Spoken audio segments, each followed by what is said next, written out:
இரு இளம்பெண்களை 5 ஆசாமிகள் கற்பழிப்பது போன்ற வீடியோ குறித்து விசாரணை நடத்த சிபிஐக்கு உச்சநீதிமன்றம் உத்தரவிட்டுள்ளது. வாட்ஸ்அப்பில் கடந்த சில வாரங்களாக இரு வீடியோக்கள் உலா வந்தன.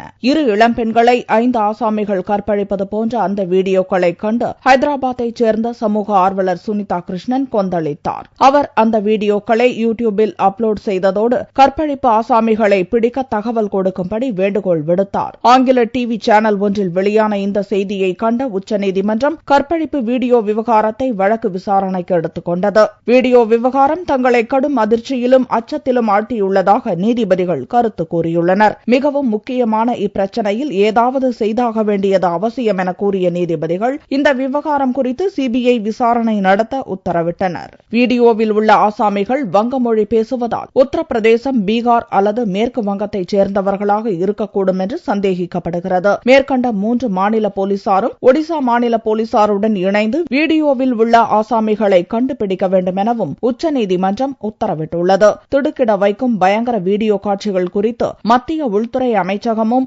மற்றும் தகவல் தொழில்நுட்பத்துறை அமைச்சகமும் விளக்கம் அளிக்க வேண்டும் எனவும் உச்சநீதிமன்றம் நோட்டீஸ் அனுப்பியுள்ளது. வீடியோக்களை யூடியூபில் அப்லோட் செய்த மறுநாளே சமூக ஆர்வலர் சுனிதாவின் கார் ஹைதராபாத்தில் அடித்து நொறுக்கப்பட்டது. ஒரு வீடியோவில் இளம்பெண் தன்னை விட்டுவிடும்படி கெஞ்சிய போதிலும் 5 ஆசாமிகளும் ஒருவர் பின் ஒருவராக கற்பழிக்கின்றனர். வீடியோவில் 5 உருவமும் தெளிவாக தெரிந்த போதிலும் இதுவரையில் யாரும் கைதாகவில்லை என்பது குறிப்பிடத்தக்கது.